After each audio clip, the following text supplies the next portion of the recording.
The president took some harsh criticism over the weekend for his failure to enforce federal immigration laws. Former Alaska Governor Sarah Palin accused him of lacking the courage to step up to the plate. Look at this.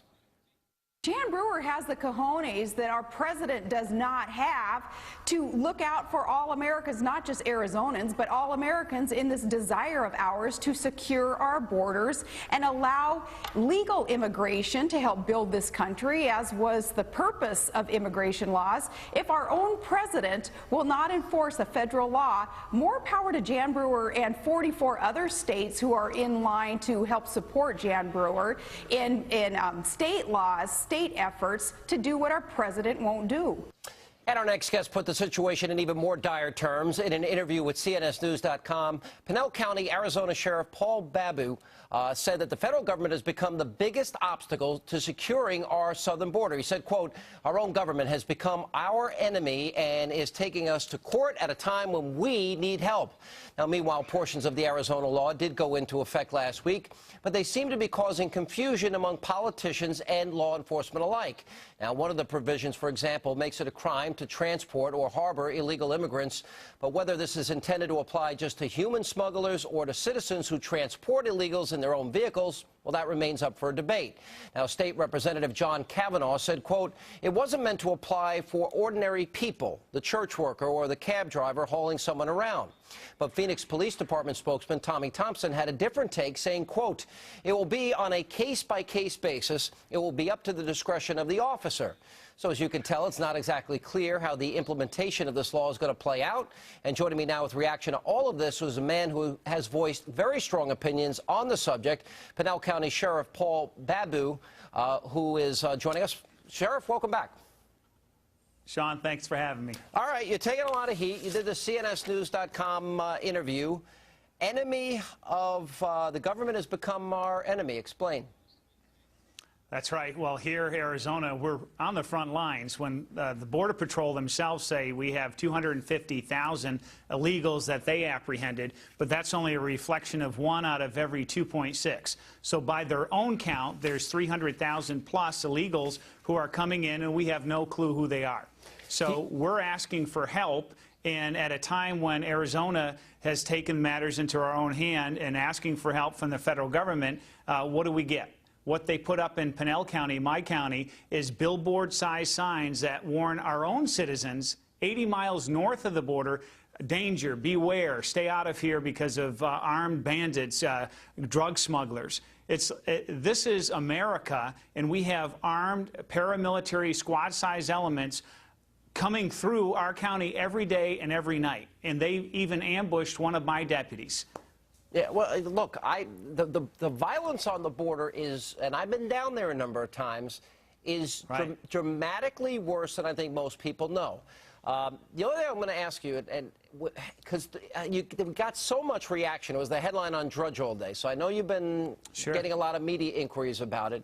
When you use the term enemy, people say, oh, you're saying that they're really the enemies of the country, and people say, well, that is harsh language. What is your response to them? Well, I can tell you the president has looked at this purely from a political concern rather than a public safety concern. I'm charged with protecting the families in our county and also a national security threat. We live in a post-9/11 world, and I've served on the border. I was a tactical commander in the National Guard down in Yuma, and we know what it takes to secure the border with our heroes in the Border Patrol. We reduced it by 95%. So the president only 4 months ago said that border is secured with Janet Napolitano. And then, begrudgingly, because the eyes of America were upon this issue, and then they said, well, we'll give you 1,200 armed soldiers, but you got to split them among 4 border states. Well, that's not going to work because it's a half-hearted measure designed for failure because they don't want to achieve border security. And whether it's purely because of political reasons, but they're setting us up because now they just didn't put up the sign saying for our citizens to stay out. They've dragged us into court at a time when we need help and partnered with who? With the ACLU. Yeah, look, I think this is a huge mistake. I have been saying this for years. This is a national security issue. If we don't control our borders, somebody can come over into America because they want a job or they want hope or they want opportunity, so too can the enemies of this country. What do you make of this Mexican drug cartel putting a price on Joe Arpaio's head? It's outrageous that this trash south of the border with the cartels, they've killed 23,000 people, according to President Calderon. Now, we've had death threats myself from Mexican mafia. We've intercepted communication. When they start to threaten our law enforcement, and not just ambush them, but elected leaders in our state, it shouldn't be a surprise to us, because the lawlessness that happens south of the border, it's a matter of time before it bleeds over into Arizona and the rest of America. And we've got to stop it. It's happening already, and this is what people don't understand. Putting aside the economic impact on the healthcare industry, on our educational system, criminal justice system, Phoenix is the #1 kidnapping capital in the country right now. Yes. I've been to one of the warehouses. When you guys confiscate drugs, I mean, it is from floor to a 30-foot ceiling, drugs everywhere. I've been out there when gang members were being arrested, as I was down out there on the border. I guess when we look at what's happening in Mexico and you see that politicians and law enforcement officials are getting killed, I think you got to take this threat seriously, no? Absolutely. And it's arrived, and the tactics have changed. I've been the sheriff only 2 years, and I was a police officer before that. And I've seen it change right here.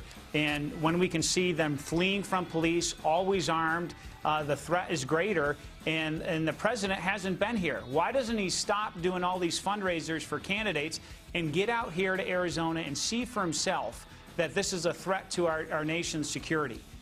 Listen, I got to tell you, Sheriff, I admire your courage. I think this is a wake-up call the country needs. And taking on the White House and the president, I'd be prepared for consequences. But I hope that doesn't happen for you. Right on. Thank you, Sean. I appreciate it. Thank you.